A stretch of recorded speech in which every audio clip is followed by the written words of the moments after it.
Olá, pessoas! Olá, fiéis seguidores do canal Raciocínios Espíritas. Este é o bloco Opinião Espírita, onde é feito o estudo dirigido do livro Opinião Espírita, livro psicografado por Francisco Cândido Xavier, o nosso Chico Xavier, e o médium Valdo Vieira. E a autoria espiritual é de André Luiz e Emmanuel, uma parceria também. E a cada capítulo eles recorrem a um conteúdo da codificação para dar as suas opiniões espíritas, E hoje aqui chegamos ao capítulo 58, Fé em Deus. Olha só como anda a nossa fé. A nossa fé no Pai, no Criador. Para discorrer sobre esse capítulo, Emmanuel, no caso agora, que fica por conta de Emmanuel esse capítulo, ele recorre ao capítulo 2 do livro da codificação, a Gênese, A Gênese, os milagres e as predições segundo o Espiritismo, mais especificamente o capítulo 2, cujo título é Deus, título Deus, e o item 7, que fala justamente da existência de Deus. O item 7 está na dissertação, é o final da dissertação, Existência de Deus, nesse livro. Inclusive, é um parágrafo curto, eu vou ler aqui com vocês o último parágrafo do item 6, que eu acho que aí ilustra muito melhor a ideia da opinião espírita de Emmanuel agora, no capítulo 58. Então, veja bem, no último parágrafo do item 6, Allan Kardec diz assim: a existência do relógio atesta a existência do relojoeiro. Falei até certo, eu tinha dificuldade para falar esse nome relojoeiro, falava relojoaleiro, relógio não sei. Falei certo, acho que é a inspiração dos bons espíritos, Então, a existência do relógio atesta a existência do relojoeiro, quer dizer, quem criou o relógio, A engenhosidade do mecanismo atesta a inteligência e o saber do relojoeiro. Então, a engenhosidade do relógio, toda aquela engenhosidade, você vê que está se referindo aqui aos relógios antigos, analógicos, cheio de pecinhas, Quando você abre um relógio, você vê que ele é cheio de pecinhas. Realmente requer muita engenhosidade fazer um relógio das antigas, Pense aí. Então, essa engenhosidade atesta a inteligência e o saber do relojoeiro, A capacidade, dele fazer um mecanismo tão pequeno e tão cheio de peças, tão delicado, É aquela coisa, bota uma lente, e são com ferramentas pequenas que faz aquilo ali, Quando o relógio vos dá, no momento próprio, a informação de que tendes necessidade, ou seja, as horas, jamais veio ao pensamento de alguém dizer: eis um relógio bem inteligente. Ninguém pensa, que relógio inteligente, porque está me dando a hora certa. Na verdade, quem foi inteligente foi quem fabricou aquele relógio, não um relógio. Ocorre o mesmo com o mecanismo do universo. Deus não se mostra, mas se afirma pelas suas obras. Então Deus não se mostra, entre aspas, fisicamente, mas se afirma pelas suas obras, como o relojoeiro se afirma pelo bom funcionamento do relógio. Comparação muito boa essa que Kardec fez aqui, E aí o item 7, que é a proposta de Emmanuel aqui: a existência de Deus é, pois, um fato adquirido não somente pela revelação, mas pela evidência material dos fatos. Assim, quem criou tudo? O caos, o acaso? O acaso tem poder criador? Se o acaso criou tudo, o acaso é Deus. Isso é uma reflexão que foi feita no Livro dos Espíritos, que eu estou trazendo aqui agora para complementar esse trecho aqui. Então, a existência de Deus é, pois, um fato adquirido, não somente pela revelação, mas pela evidência material dos fatos. Os povos selvagens não tiveram revelação e, não obstante, creem instintivamente na existência de um poder sobre-humano. Veja que todos os povos selvagens têm crenças, em elementos da natureza, em poderes acima dos dele, né? Do poder humano, né? Veem coisas que estão acima do poder humano e delas concluem que provém de um ser superior à humanidade. Ou então, no caso, seres, né? A depender da cultura, né? Que tem os deuses, né? Não são mais lógicos do que aqueles que pretendem que elas se fizeram sozinhas, quer dizer, as coisas surgiram sozinhas, o universo surgiu sozinho, do acaso, né? Então tem mais lógica olhar. Aí lembra também a resposta do Livro dos Espíritos. Como é que nós atestamos a existência de Deus? Aí respondem a Kardec: pelas suas obras, né? Causa e consequência.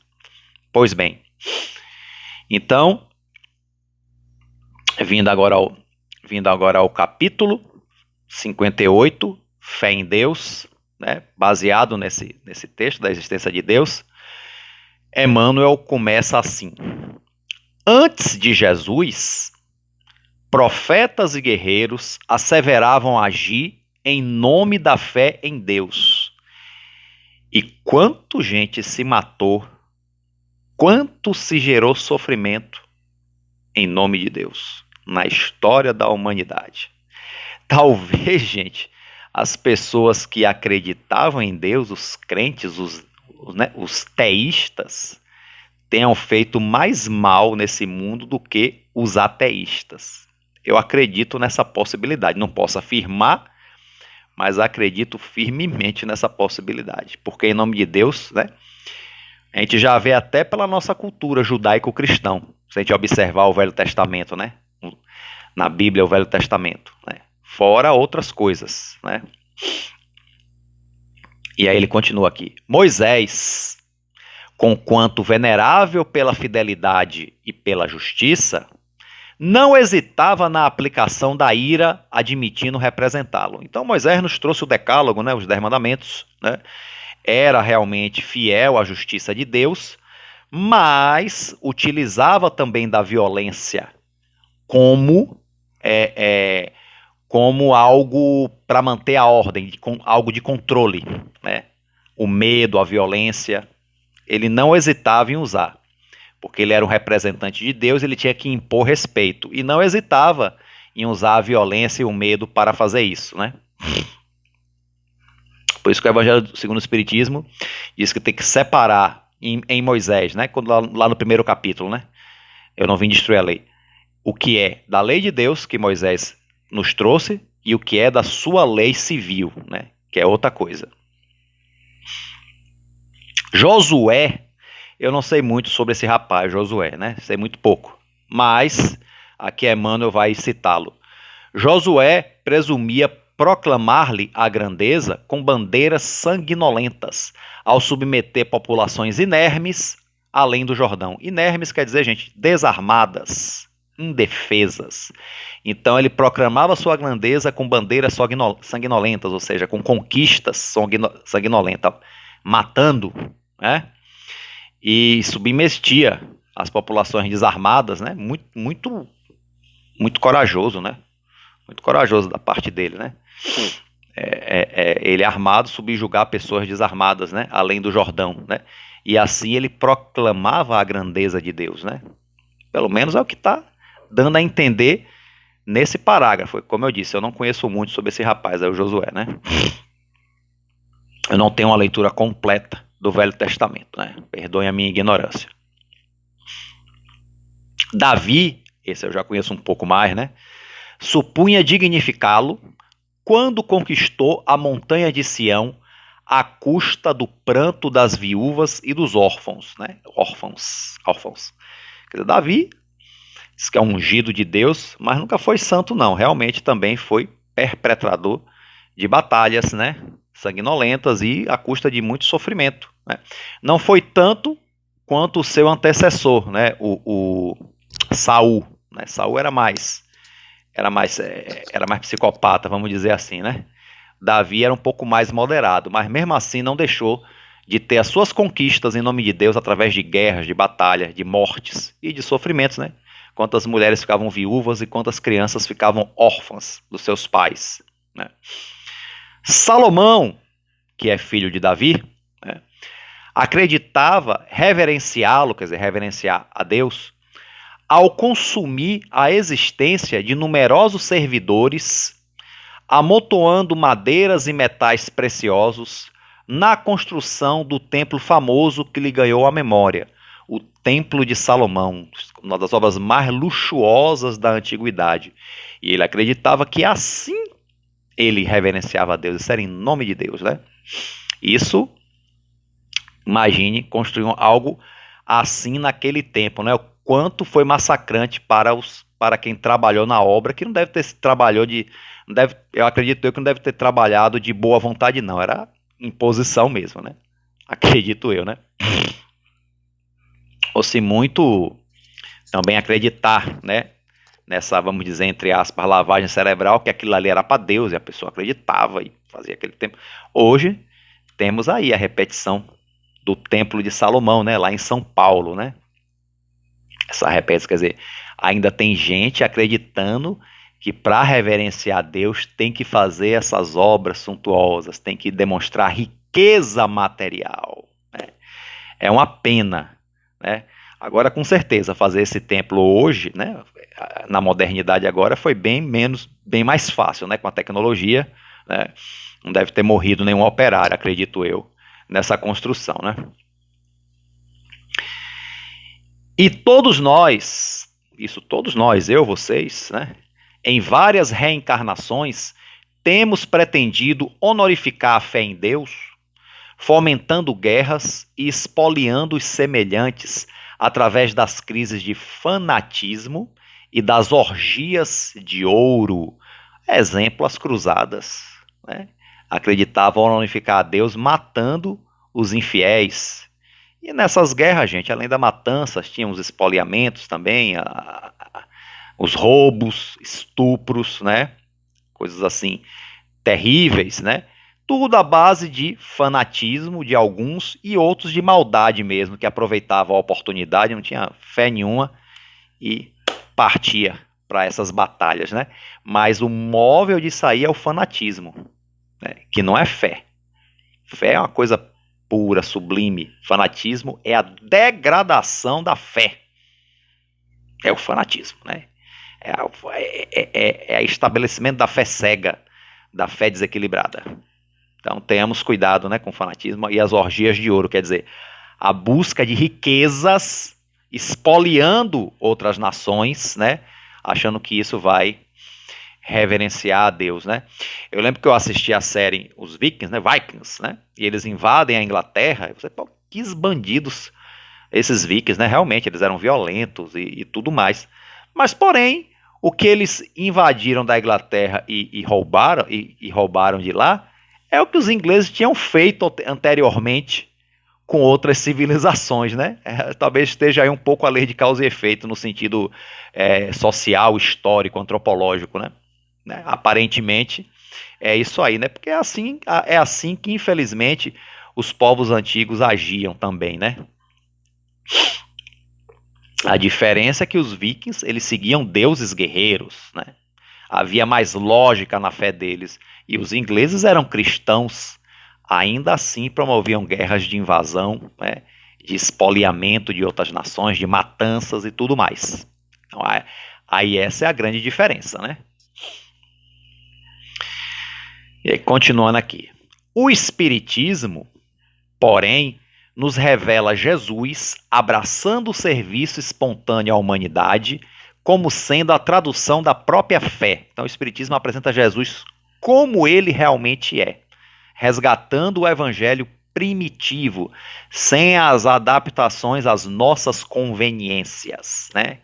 Que é o que se fez muito para fazer essas barbaridades que citei aqui anteriormente, né? Nesse momento aqui, né?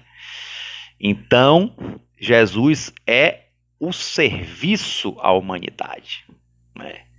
Ele, grande espírito que é, né? Espírito puro, mas mesmo assim ele veio para servir, né? Embora livre, transfigurou-se em servidor, aí, tá vendo? Da comunidade, em servidor da comunidade, estendendo mais imediata assistência aos que se colocavam na última plana da escala social, ou seja, os mais sofredores, sem nenhum juramento que o obrigasse a tratar dos enfermos, amparou os doentes com extremada solicitude. Ou seja, ele não tinha nenhum juramento, ele não tinha nenhuma obrigação aqui no mundo, formal, social, nem por lei, de amparar ninguém, né? Mesmo assim, ele amparou os doentes, a todos que o procuravam, né? A todos os que sofriam, né, de enfermidades das mais variadas. Não vergava toga de juiz e patrocinou a causa dos deserdados. Quer dizer, ele não era juiz no mundo, mas sempre defendeu os deserdados, os sofridos, aqueles que eram explorados, né, pela hipocrisia dos que estavam acima lá na lei, nos governos da época e tudo mais, né? Isso pode se estender a todas as épocas, né? Então ele sempre defendeu, né, os deserdados de toda sorte e sempre combateu a hipocrisia farisaica, por exemplo, né? E essa hipocrisia não estava só nos fariseus, né? Que o fariseu ele usou como um grande exemplo, né? Mas está em quase todos nós, né? Distante de qualquer compromisso da paternidade física, chamou a si as criancinhas, né? Deixai vir a mim as criancinhas, que é uma passagem muito significativa, né? Quer dizer, ele estou aqui para todos, né? E aquele que tiver a pureza das crianças, né? Não a imaturidade, mas a pureza de coração das crianças, esses são os que são os escolhidos para o reino do céu, né? Isso aí nos dá margem a uma interpretação, uma análise muito profunda, né, dessa questão, né? Fora de todos os vínculos da política, que ele nunca se exerceu em política, fora de todos os vínculos da política, ensinou o acatamento às autoridades constituídas, apesar dele defender defender os injustiçados, né? Combater os abusos, ele nunca incitou ninguém a desrespeitar as autoridades, como ele também não desrespeitou. Os fariseus diziam que eles desrespeitavam, né? Mas não desrespeitavam, na verdade ele estava cumprindo, fazendo o bem. Eles que no orgulho deles não queria que Jesus mostrasse aquilo ali, porque ia tirar eles da posição confortável de poder que eles estavam, né? Mas Jesus nunca desrespeitou, tanto que a passagem aí da moeda, né, do imposto, dai a César o que é de César, né? O que é que está aí na moeda? Então dai a César o que é de César, né? Quando perguntar se deveriam pagar o imposto a César ou não, para o tentar, né? Profundamente franco, né? Franco, verdadeiro, né?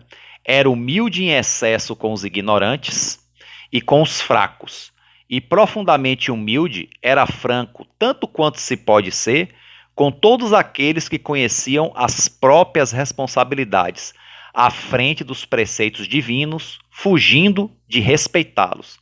Então Jesus realmente ele era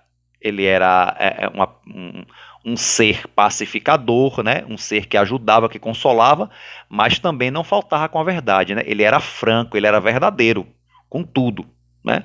Por isso que aqueles que viam que estavam desviando da verdade, da justiça, se incomodavam com ele, né? Se incomodavam, isso aí é um blasfemador, esse aí é um desrespeitador das leis, né? E aí eu usava por causa da franqueza dele, era uma franqueza, ele era firme sem ser agressivo, mas era firme, era verdadeiro, com doçura, mas com firmeza, né?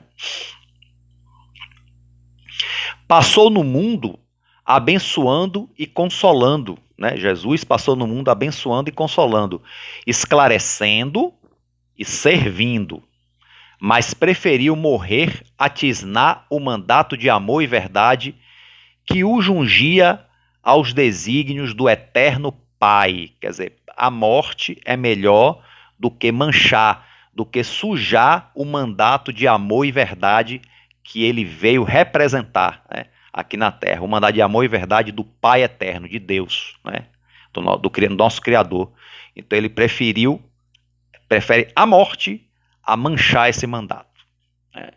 Então isso aí também Isso aí também é algo muito a ser exemplificado, demonstrando que a vida material ela é importante, mas ela é passageira. O mais importante é a vida verdadeira, a vida espiritual. Então, não devemos nos comprometer espiritualmente para levarmos vantagens na vida material, porque não vale a pena, porque essa vida material vai acabar, né? Mesmo que ela dure 100 anos, ainda é um pouquíssimo tempo perto da vida espiritual, da eternidade, né? Então ele deu o exemplo que o mais importante é a vida espiritual, né? E aí, aqui no último parágrafo, para nós, os cristãos encarnados e desencarnados, seja na luz da doutrina espírita ou ainda ausentes dela, é importante o exame periódico de nossos testemunhos pessoais de religião. Não religião de ir para um templo, não, mas a nossa religião íntima, a nossa ligação com Deus. Né? Essa é a religião que o Espiritismo nos fala, que Emmanuel nos fala, nossa ligação com Deus. Então, para nós cristãos encarnados e desencarnados, seja na luz da doutrina espírita ou ainda ausente dela, é importante o exame periódico de nossos testemunhos pessoais de religião, né, de ligação com Deus, na experiência cotidiana, ou seja, no nosso dia a dia, né, para sabermos o que vem a ser fé em Deus, em nós e fé em Deus no Mestre que declaramos honrar. O que é a fé em Deus em nós e a fé em Deus em Jesus, né? Porque muitas vezes a fé em Deus em nós, a gente adapta a Deus às nossas conveniências. Às vezes até a fé em Jesus, a gente também, né, adaptou o cristianismo a nossas conveniências, né? Mas verdadeiramente, o verdadeiro cristianismo, o cristianismo primitivo que o Espiritismo resgata, né?